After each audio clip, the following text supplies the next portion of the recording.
নমস্কার, নন্দিনীর সাতকাহনের আরও একটি নতুন এনার্জেটিক ব্লগে আপনাদের স্বাগত। আশা করি সবাই সুস্থ এবং ভালো আছেন।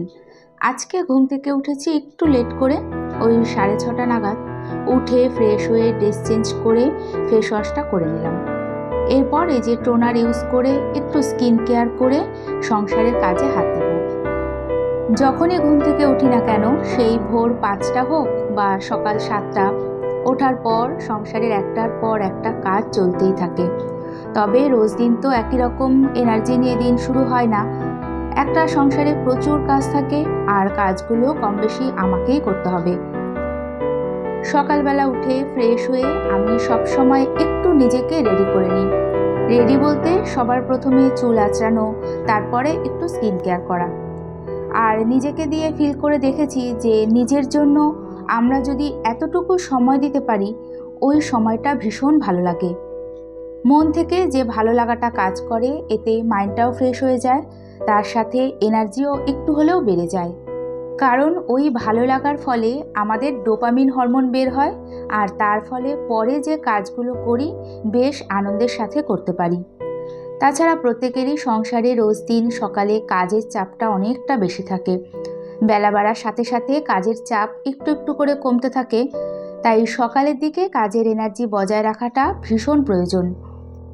বিছানা গুছিয়ে যেটুকু যা ডাস্টিং করার করে এখন এই যে ইনডোর প্ল্যান্ট দুটোতে একটু জল দিয়ে দেব। এক দিদিভাই বা বন্ধু আমাকে অনেক দিন ধরে আমার ঘরের ইনডোর প্ল্যান্টগুলো দেখাতে বলেছিল। তার খুব ভালো লাগে আমার ঘরের এই ইনডোর প্ল্যান্টগুলো। তবে সব একসাথে কখনোই দেখানো হয়নি, কারণ প্রত্যেকটা ঘরে, ডাইনিংয়ে, ব্যালকনিতে সব জায়গায় কম বেশি নানান রকমের ইনডোর প্ল্যান্ট রাখা আছে।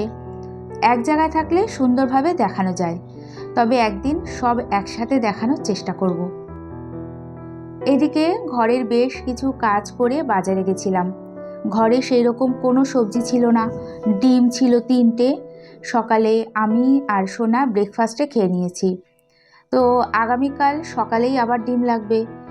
এই যে খুবই অল্প করে যা যা প্রয়োজন, যতটুকু প্রয়োজন সেটুকুই এনেছি, তার সাথে 1 ট্রে ডিম এনেছি। এর সাথে হাজব্যান্ডের অনেক জামা কাপড় দোকানে আয়রন করতে দেওয়া ছিল, সেগুলো এনেছি।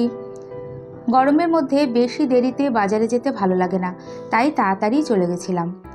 আর এত সকালে সংসারের কাজের মাঝে 3 বার আজকে বাজারে গেছি। এখানেই তো অনেকটা সময় চলে গেছে। তারপর সংসারের A to Z কাজ তো আছেই। সব কিছু করতে গিয়ে অনেকটা পরিশ্রম হয়, তার জন্য ধৈর্য এবং এনার্জি দুটোই প্রয়োজন। আর এর সাথে থাকে ভিডিওর কাজ। ডেইলি যে রুটিন মতো সংসারের কাজগুলো আমি করি, সেটাই শেয়ার করি। আবার অনেকেই ভাববেন যে এই কাজটার জন্যই হয়তো পরিশ্রমটা আমার বেশি হয়। আবার অনেকের ভিডিও ভালো নাও লাগতে পারে। হ্যাঁ, একটু তো পরিশ্রম হয়, মিথ্যে বলে লাভ নেই। তবে কাজটা আমি খুব ভালোবেসে করি। ভালোবেসে কোনো কাজ করলে তাতে পরিশ্রম হলেও শান্তি পাওয়া যায়। আর আমি আমার খুবই সাধারণ জীবনযাপন শেয়ার করি।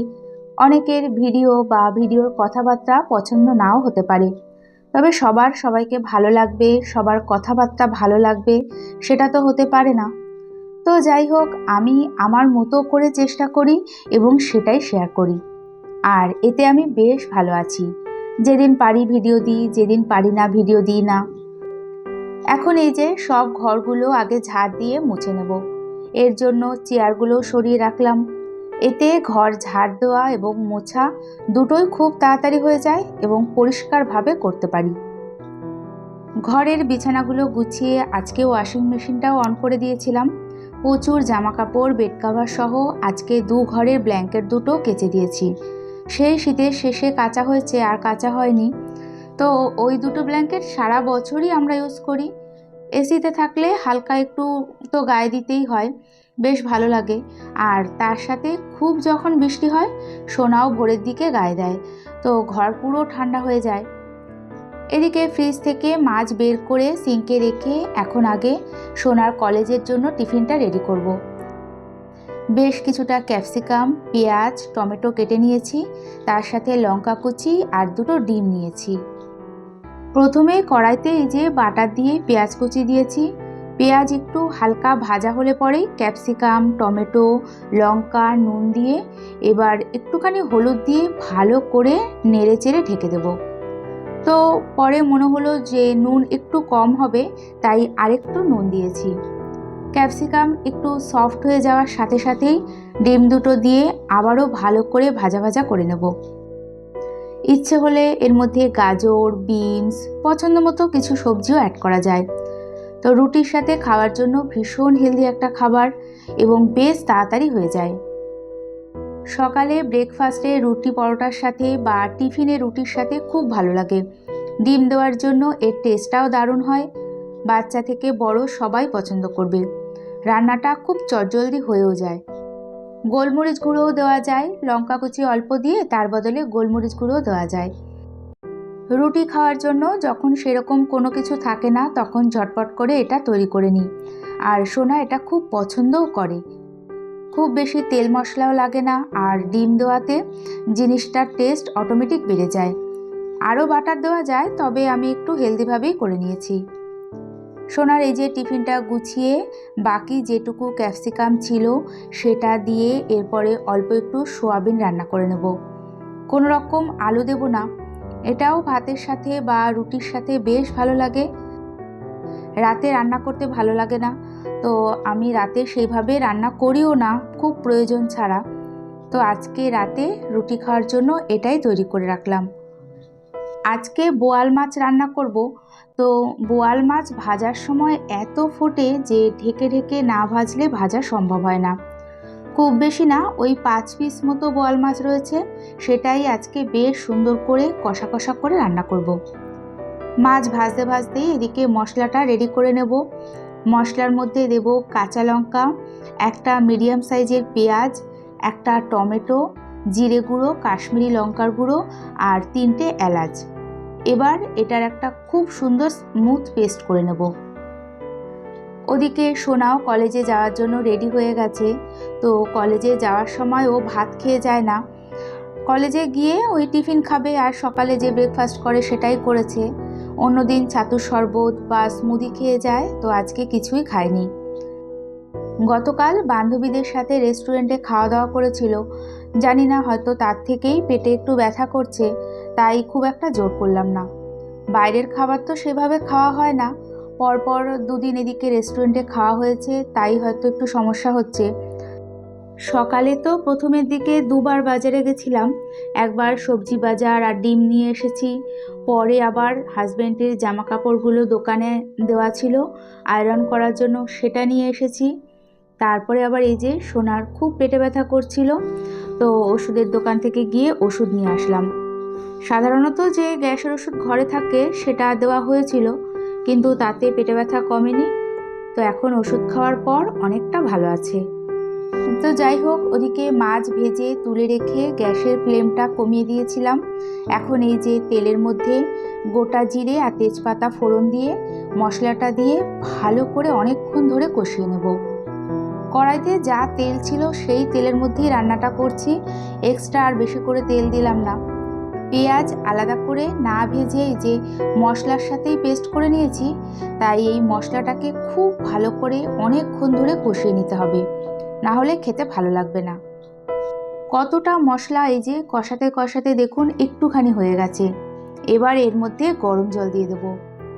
আজকের বোয়াল মাছটা একটু কষা কষা করে রান্না করব, আর অল্প জল দিয়েছি তার জন্য, কোনো রকম আলু দিইনি।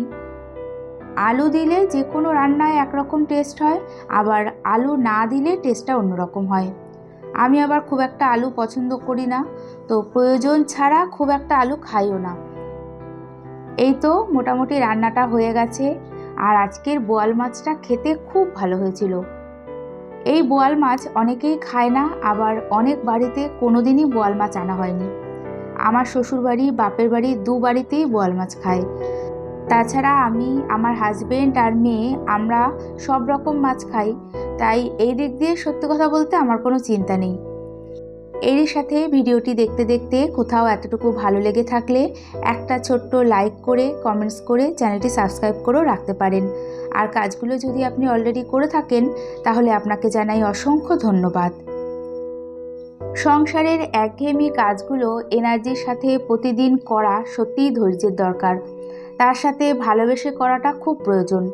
শুধু সংসারের কাজ না, যে কোনো কাজ ভালোবেসে করতে পারলে সেটা অনেকটাই মনের মতো করে করা যায়।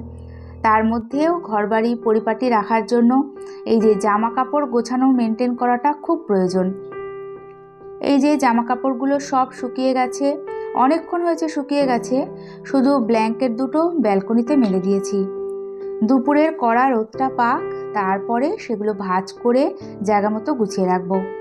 আর এই ব্ল্যাঙ্কেট এই সমস্ত জিনিস তো রোজ দিন কাচা হয় না, তো যত কড়া রোদে শুকানো যায় তত ভালো হয়।